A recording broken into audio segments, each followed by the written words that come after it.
Hi, I'm Richard Ludwick, and today I have with me Jim and Maureen Hackett. And I'm so excited that they're here. We're going to delve right into what they have to say. And as we do with a lot of these talks, talk about innovation, and this time from the perspective of how they are working through their philanthropy, how maybe they've touched on generational giving, and a lot of other issues related to just the way they have been blessed in so many ways for their life. So what I'd like to do, if we could start, is just maybe with you, Maureen, give us a little background bio, and then Jim, you jump in after she's done. Okay. I grew up outside the city of Chicago, north of the city. I'm one of 9 children, Catholic parents, Irish Catholic family, as you can imagine. Went to Catholic school.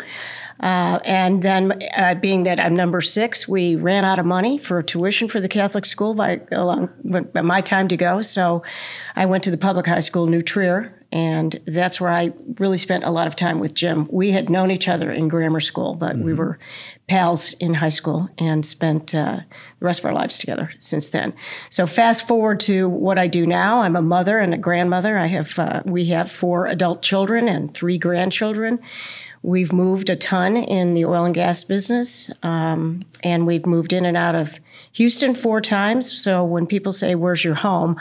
I finally, after 20, 30 years, say, Texas. Texas is my home, and proud to be a Texan. Great. But also as we got older in the corporate world, and we call ourselves our career, it was important that we give back to the community in which we live and other places as corporate citizens, but also as part of, I think, the fiber that the 2 of us were raised on and as we currently are. So our philanthropy started then. And, corporately, you do everything you're supposed to do, from the arts to the sciences to education, baseball fields, et cetera.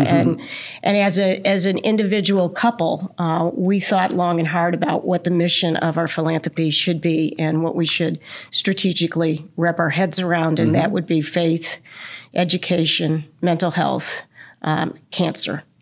So I'm very involved, have been very involved, about 40 years in philanthropy, either as a board member or a volunteer or a teacher or a funder or a founder, and have enjoyed every single minute of it. Ah, well, that sounds like a good start anyway. We'll get into some of those questions. Jim? One of 6 children, and again, an Irish Catholic family, but enough German in me that I actually could function in life. And the leaven, as it were. Dad was an insurance salesman. Mom was a full-time housekeeper, but an incredible lady. And my dad adored her. And I had 2 sisters and 3 brothers. My dad was an Army Air Corps pilot, so when I was in school, my mom had suggested I study Russian because she thought because they were the 2 superpowers, which will give you a hint as to how old I am, and that would always be useful, right? And so I thought what I'd do is combine my love of flying, which Dad kind of inculcated in me as the third of 4 boys, with my Russian studies. And so I went to the Air Force Academy for a couple of years. The war ended in my sophomore year, and my eyes they deteriorated. So I ended up having to change my plan, and that's going to be typical of a lot of people in our lives, right? Ultimately. Sure.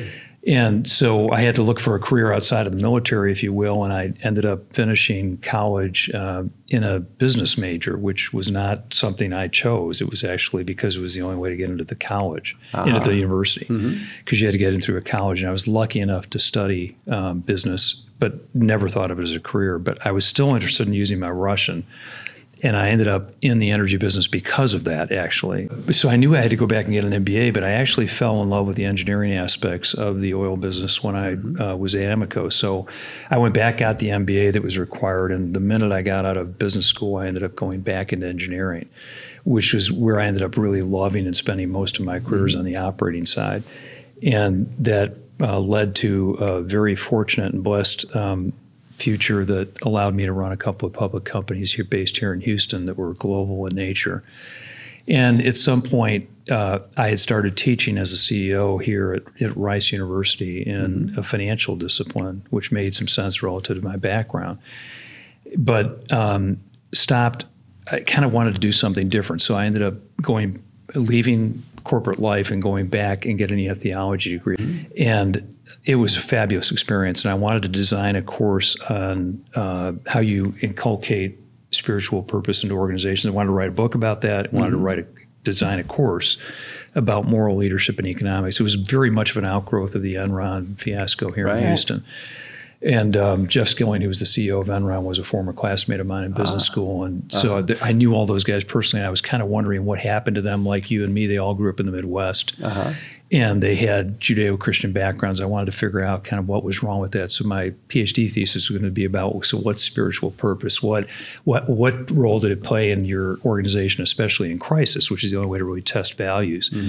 So fortunately, I was able to get that course designed, come back here and teach it at Rice and UT Austin, which was my ambition to do to juniors and seniors in college. And the book has been underway. So God's been good to me. I've been very lucky, and I owe everything to my faith and to this lady here. Awesome. Well, and I'm sensing that your faith brought you together also, right? So it ultimately is it.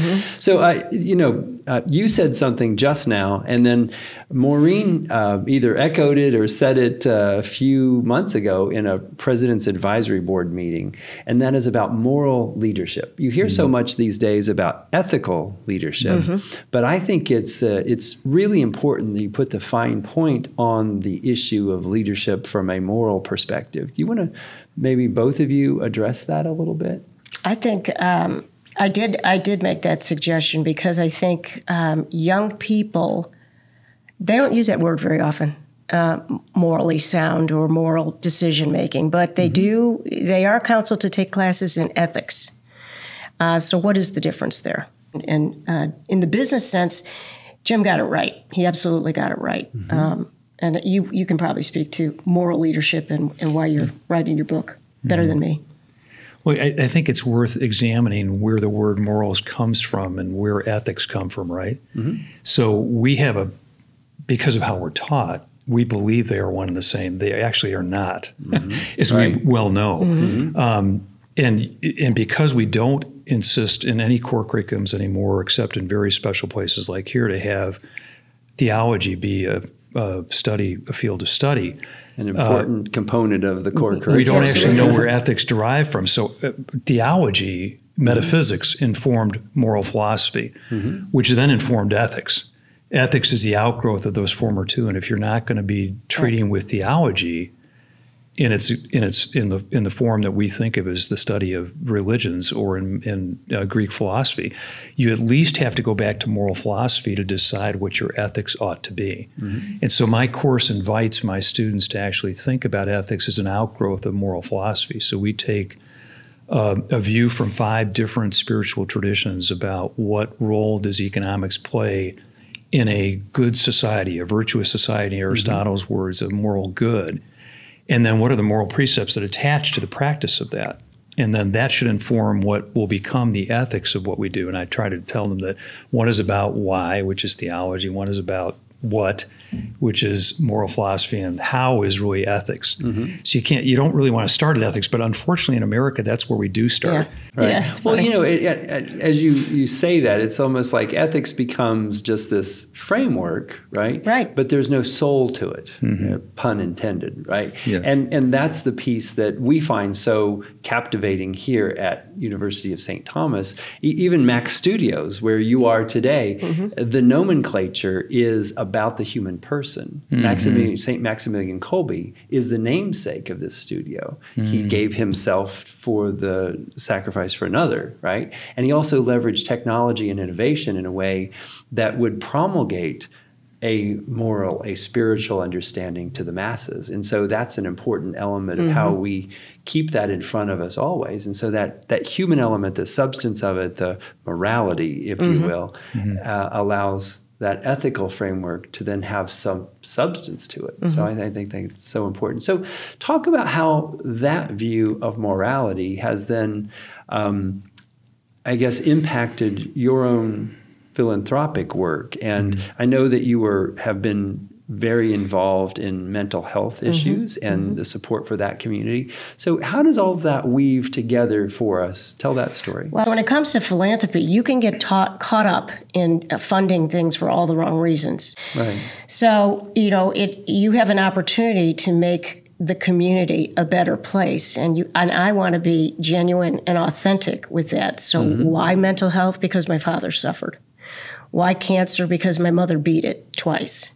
Why education? Because we were allowed an education. And when I was on the board at St. Agnes Academy and had an opportunity to go through the applications for scholarships, and kids were applying for scholarship financial aid whose dads were making $16,000 a year as a landscaper, it was a duty for me. It was a challenge. Let's go after this. Let's change that. This person, this human being deserves an education just as much as anybody else. So morality to me philanthropy is all about morality. And so I try to get myself involved, and when it becomes a situation where I don't think that morals is at the top of the agenda, try to make a suggestion that we change that.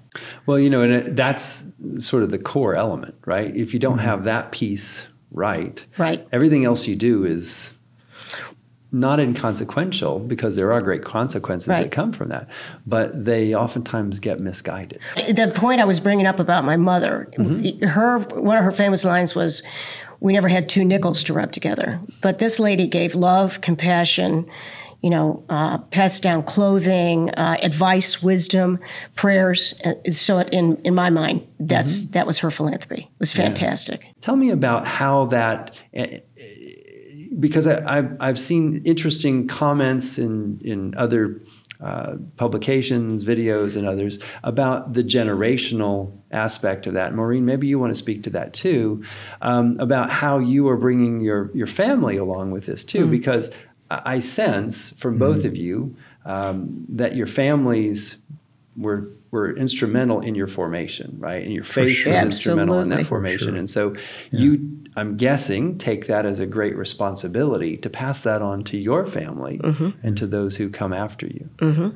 Yeah, but I do think Maureen mentioned something for all listeners. It's not about money, because I tell people you change the world by smiling a lot, hugging people, talking in the elevator when it's uncomfortable.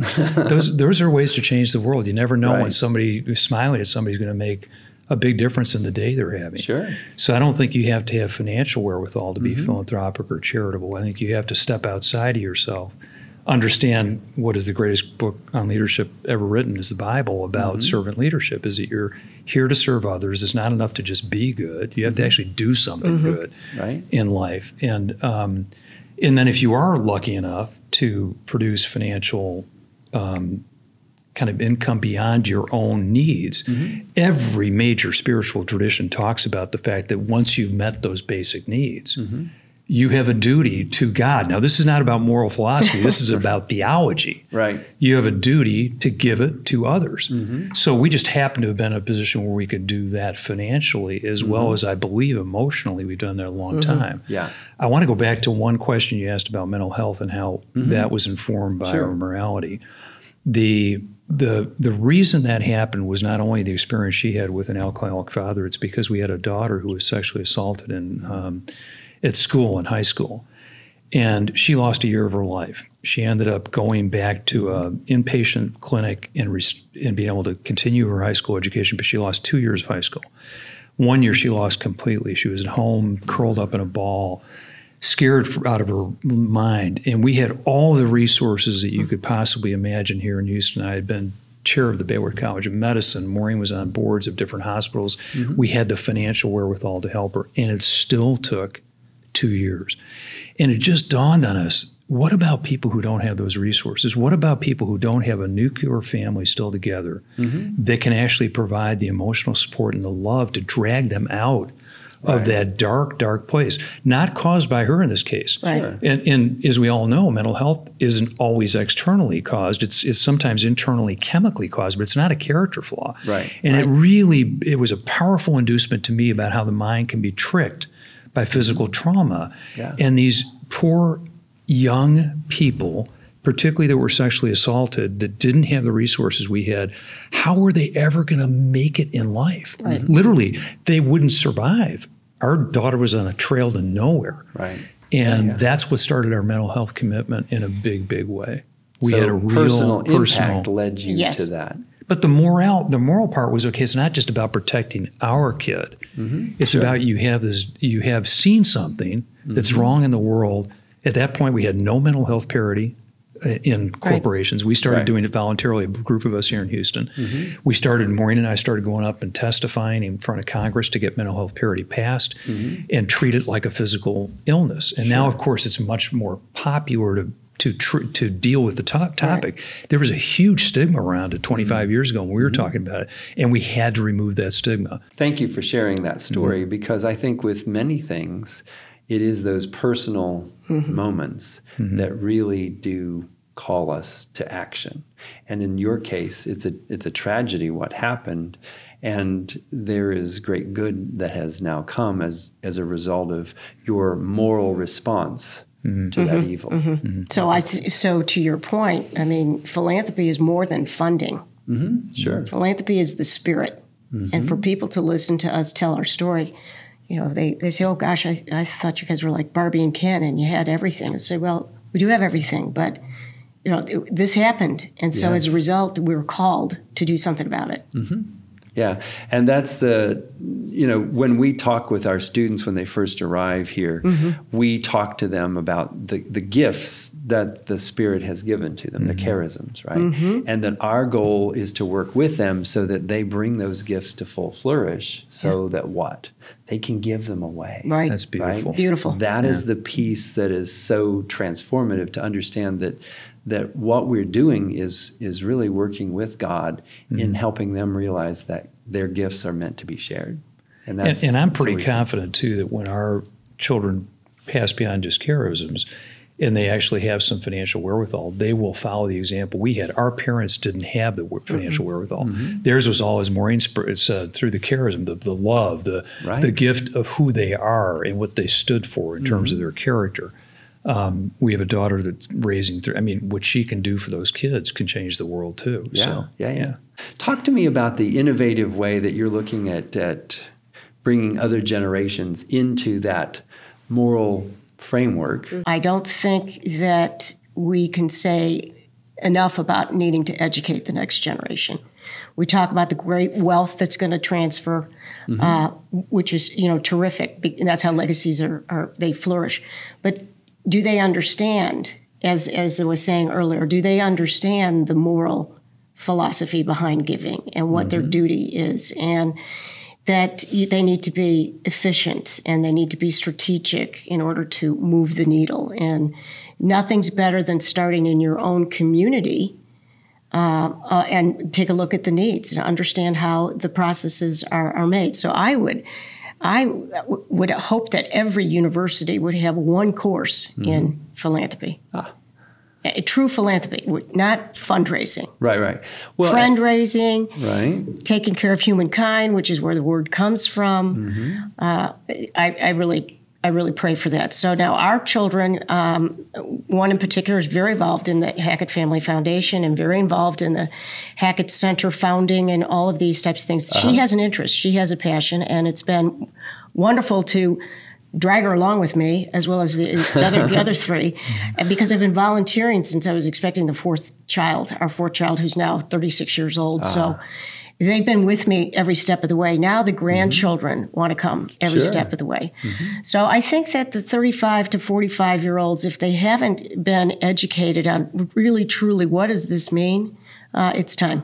It's time. You all have led in much the same way, it seems, as your families did, by example. Yeah. And though your means, your circumstances may have been different than theirs, it is that moral compass, that DNA code, if you will, that gets passed on down. And that's really the Christian experience. We're all called to that witness, and a witness of action and doing, and that action of faith. So I just want to say thank you so much for coming in today to talk with me at University of St. Thomas Mack Studios. And I want to say thank you to all of our viewers who've tuned in today to hear Maureen and Jim Hackett discuss a little bit about their incredible lives and how they have set a moral compass to help us all find the future.